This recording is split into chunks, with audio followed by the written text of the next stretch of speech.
विश्वको मानचित्र हेर्दा नेपाल एउटा धेरै सानो देश देखिन्छ। तर यस देशमा बस्ने नेपालीहरूको मन, मुटु र मुटुको साहस धेरै ठूलो छ। त्यसैगरी नेपालमा असंख्य सुन्दर सुन्दर धेरै ठूलठूला हिमालय पर्वतहरू पनि छन्, जसले मानव जातिलाई सदैव आकर्षित गरिरहेका छन्।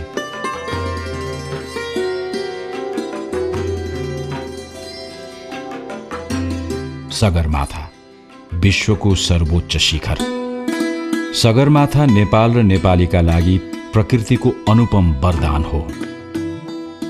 सगरमाथा अटल, अमर तथा अझंग रूपको चित्ताकर्षक हिमशिखर हो। पर्वतारोहीहरूका निम्ति यो सर्वोच्च शिखर सदैव एउटा ठूलो चुनौती भएको छ। कैयौं स्वदेशी र विदेशीहरूले यसको चुचुरामा सफल पाइला टेकिसकेका छन् भने कैयौं आरोहीहरूले बाटैमा आफ्नो देह त्याग समेत गरेका छन्। ठूलो आँट र अदम्य साहस भएका एकजना नेपाली पर्वतारोही छन् जसले बिना अक्सिजन 8,848 मिटर विश्वको सर्वोच्च हिम शिखर 10 पटक आरोहण गरेका छन्। मानौ उसको शरीरमा हिउँ चितुवाको जस्तै स्फूर्ति छ, तागत छ र मनमा कुनै कुराको डर छैन। छ त केवल एउटै लक्ष्य, सम्पूर्ण मानव जातिलाई नै आफ्नो सर्वोच्चताको हाँक दिने सगरमाथामाथि विजय गर्नु तथा नेपालीको मान र प्रतिष्ठा बढाउनु। ती अद्भुत पर्वतारोही हुन् आङ्ग्रिता शेर्पा, जसलाई विश्वले हिउँ चितुवाको उपनामले पनि चिन्दछ। कीर्तिमानी आङ्ग्रिता शेर्पा आफ्ना पिता आइला शेर्पाका ज्येष्ठ सुपुत्रका रूपमा ईस्वी सम्वत 1947 जुलाई 27 तारिकका दिन सोलुखुम्बु जिल्लाको थामे गाउँमा जन्मेका थिए। उनको परिवारमा जम्मा 6 जना छन्। उनकी श्रीमती कान्छी शेर्पा जो थामेमै बस्छिन्, जेठो छोरो कारसाङ शेर्पा, उनी पनि सगरमाथा आरोही हुन्। माइलो छोरो छेवाङ दोर्जे शेर्पा हाल अमेरिकामा छन्। कान्छो छोरो कुन्दुर शेर्पा जो आफ्नै गाउँमा बस्छन्, अनि उनकी एकमात्र छोरी डोल्मा शेर्पा। आङ्ग्रिताका साहसी पाइलाहरूको विगतलाई हेर्दा बिना अक्सिजन उनले पहिलो पटक 1983 मा, दोस्रो पटक 1984 मा, तेस्रो पटक 1985 मा, चौथो पटक 1988 मा, पाँचौं पटक 1988 मा, छैठौं पटक 1990 मा, सातौं पटक 1992 मा, आठौं पटक 1993 मा, नवौं पटक 1995 मा अनि 10औं पटक 1996 मा सर्वोच्च शिखर सगरमाथाको सफल आरोहण गरेका थिए।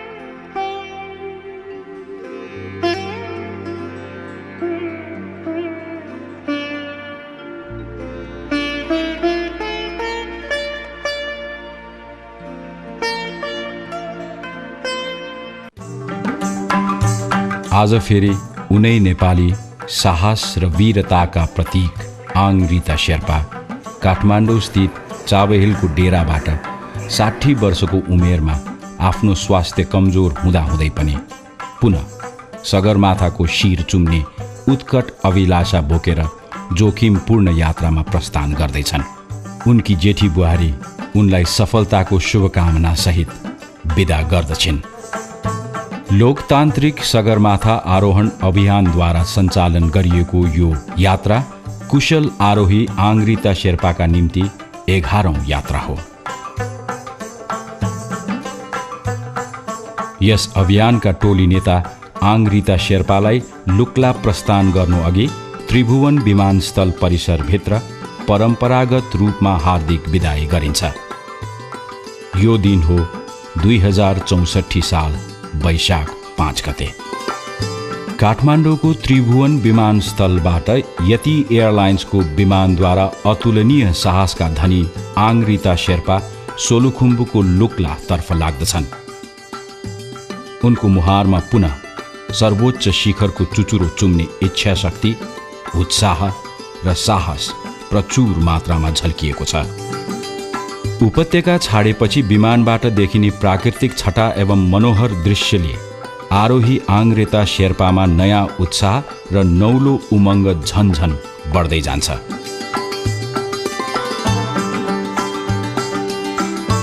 काठमाडौँदेखि लुक्लासम्मको झन्डै 30 मिनटको उडानपछि उनी चढेको विमान लुक्लामा अवतरण गर्दछ। समुद्र सतहदेखि 2850 मिटरको उचाइमा अवस्थित यो लुक्ला विमानस्थल हो। विशिष्ट आरोही आङ्ग्रिता शेर्पा एवं लोकतान्त्रिक सगरमाथा आरोहण दलका सदस्यहरूको स्वागत र सम्मानमा स्थानीय बासिन्दाहरूद्वारा लुक्लामा एउटा भव्य कार्यक्रमको आयोजना गरियो।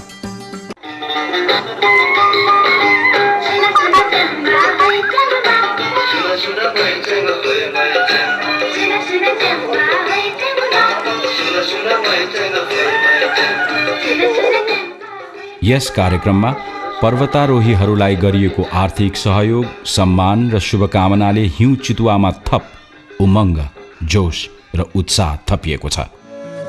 6240 मिटर अग्लो नौलेख हिमालको काखमा अवस्थित लुक्ला प्राय 12 महिना विदेशी पर्यटकहरूको चहलपहल र ओहोर दोहोर हुने पर्यटकीय बजार हो अनि पर्वतीय पर्यटनको एउटा प्रवेशद्वार पनि हो।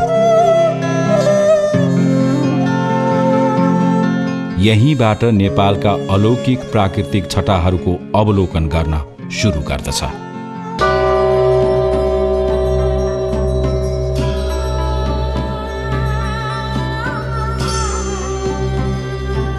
लुक्लामा आङ्ग्रिता शेर्पाको स्वास्थ्यमा केही कमजोरी देखिन पुग्छ। गन्तव्यस्थल सगरमाथा जाने बाटो अत्यन्त विकट भएको हुनाले उमेर एवं स्वास्थ्यको ख्याल राखी आङ्ग्रिता शेर्पालाई लुक्लाबाट हेलिकप्टरद्वारा स्याङबोचेतर्फ पठाइन्छ।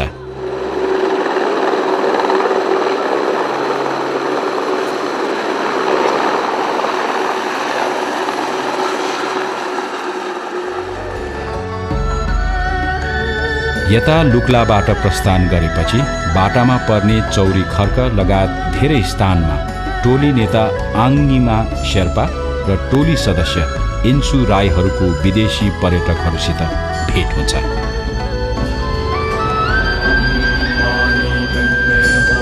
एकान्त, शान्त र सानो बाटोमा मानेहरू निर्माण गरिएका स्थानमा केही बेर विश्राम गर्दै आरोहण टोली अघि बढ्दछ।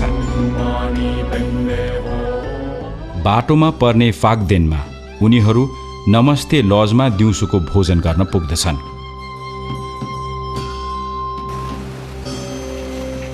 शेर्पा समुदायमा बहुप्रचलित परम्परागत पेय सुचिया तयार गर्ने विधि पर्यटकहरूका निम्ति एउटा रमाइलो उत्सुकताको विषय बनेको छ।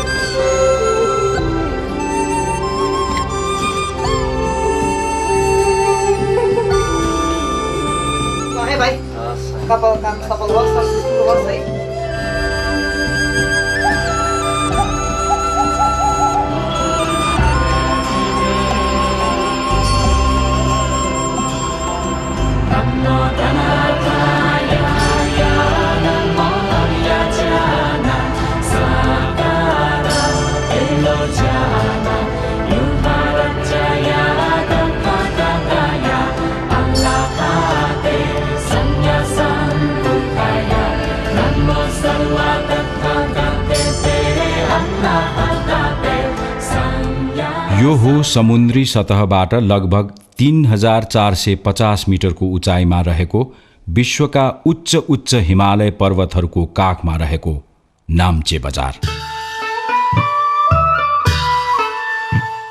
अधिकांश रूपमा शेर्पा जातिको बाहुल्य रहेको नाम्चे बजारमा विशेष गरी पर्यटकका निम्ति आवश्यक पर्ने सुविधाजनक बसोबास, भोजन, सेवा सत्कार तथा पुरातात्विक महत्त्वका सरसामग्री अनि पर्वतारोहण र पर्यटन विशेषसित सम्बन्धित सम्पूर्ण सरसामानहरू उपलब्ध छन्।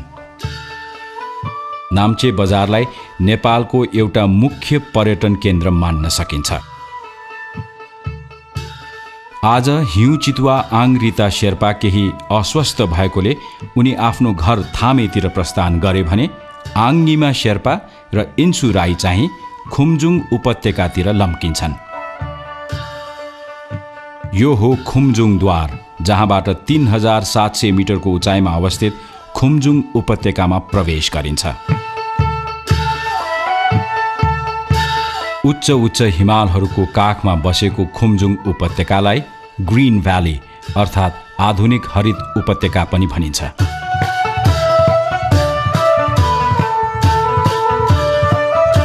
प्रकृतिले समेत सजाउन पुगेको खुम्जुङ हरित उपत्यका आधुनिक शिक्षाको क्षेत्रमा सोलुखुम्बु जिल्लाकै अग्रणी स्थलका रूपमा रहेको छ।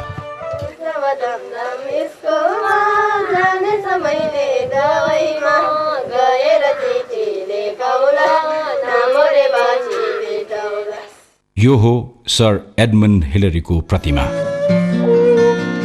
सन् 1951 सबैभन्दा पहिले नेपालको महान गौरवको रूपमा रहेको विश्वको सर्वोच्च शिखरमा आफ्ना आँटिला र दरिला पाइलाहरू टेकी साहसिक यात्राको अभूतपूर्व इतिहास रच्ने न्युजिल्यान्डका सर एडमन्ड हिलरी तथा नेपाली सुपुत्र तेन्जिङ नोर्गे शेर्पा पर्वतारोहीहरूका अजस्र प्रेरणाका स्रोत हुन्। उनीहरू दुवैजना प्रकृतिसित पौठे जोरी खेल्ने नौलो अभियानका गौरवशाली व्यक्तित्वहरू हुन्।